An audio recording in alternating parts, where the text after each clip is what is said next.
누가복음 21장 34절에서 38절입니다. 너희는 스스로 조심하라. 그렇지 않으면 방탕함과 술취함과 생활의 염려로 마음이 둔하여지고 뜻밖의 그날이 덫과 같이 너희에게 임하리라. 이 날은 온 지구상에 거하는 모든 사람에게 임하리라. 이러므로 너희는 장차 올 이 모든 일을 능히 피하고 인자 앞에 서도록 항상 기도하며 깨어 있으라 하시니라. 예수께서 낮에는 성전에서 가르치시고 밤에는 나가 감람원이라 하는 산에서 쉬시니 모든 백성이 그 말씀을 들으려고 이른 아침에 성전에 나아가더라. 아멘. 오늘 본문은 종말을 앞두고 있는 이들이 무엇을 주의해야 하며 어떻게 살아야 하는지를 보여주고 있습니다. 성도 여러분, 주님의 재림을 기다리는 우리는 무엇을 주의해야 합니까? 바로 무절제와 삶의 염려입니다. 34절, 너희는 스스로 조심하라. 그렇지 않으면 방탕함과 술취함과 생활의 염려로 마음이 둔하여지고 라고 되어 있습니다.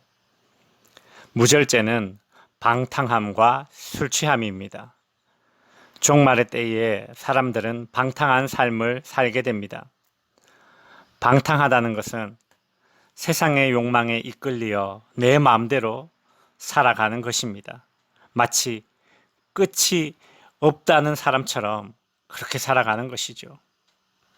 술취함은 세상 물질의 탐닉을 절제하지 못하는 삶입니다. 즉, 세상 것들에 중독되어 버린 삶이죠. 이런 방탕함과 술취함으로 인해 마음이 둔하여져서 주님의 재림에 무관심하게 되고 무감각해지는 것입니다. 또한 종말의 때의 사람들은 생활의 염려로 마음이 둔하여집니다. 우리의 믿음이 약해지면 그 빈자리를 염려가 치고 들어와 차지하게 됩니다. 성도 여러분, 만일 우리가 종말의 때에 무절제와 삶의 염려를 가지고 살아간다면 그런 자들에게 주님의 재림은 덫과 같이 임할 것입니다. 주님의 재림이 갑작스런 재난이 된다는 겁니다. 예수님은 성도들이 종말의 때에 어떻게 살아야 하는지를 이제 말씀해 주십니다.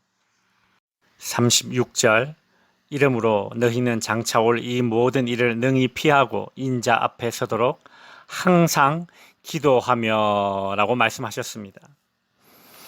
성도 여러분, 종말의 때를 살아가는 우리는 항상 기도해야 합니다.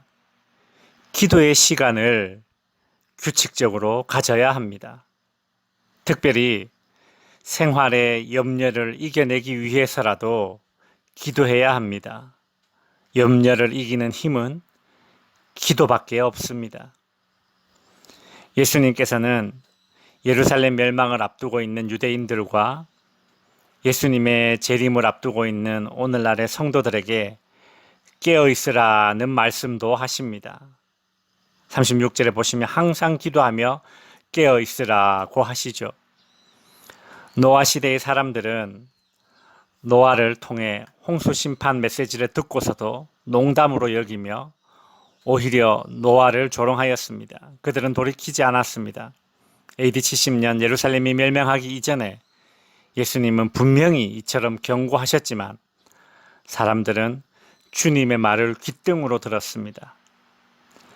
하나님의 진노의 징조를 보면서도 회개하지 않고 그저 성전 안에만 들어가 있으면 자신이 안전할 것이라고 착각하면서 신앙의 무사안일주의에 빠지고 형식적인 종교 생활에 젖어 있었습니다. 오늘 주님께서 우리에게 요구하시는 신앙의 태도는 무엇이겠습니까? 여러분, 우리는 어떻습니까? 신앙의 잠을 자고 있습니까? 아니면 깨어 있습니까? 말씀을 정리하겠습니다. 예수님은 이 모든 종말에 관련된 말씀을 성전에서 가르치셨습니다. 37절, 예수께서 낮에는 성전에서 가르치시고, 성도 여러분, 예수님께서는 생의 마지막 일주일을 이처럼 가르침에 집중하셨습니다. 예수를 죽이려는 자들이 제일 많이 진치고 있는 성전에서 가르치는 일에 집중하셨습니다. 왜 예수님께서는 이처럼 성전에서 가르치시는 일에 목숨을 거시는 것일까요? 이유는 간단합니다. 주님이 하신 말씀대로 이루어질 것이기 때문입니다. 이루어지지 않을 일에 목숨 걸고 증거하는 정의는 없을 것입니다. 그러니 예수님은 단 한 명이라도 더 돌이키기 위해 애타는 심정으로 성전에서 가르치셨던 것입니다.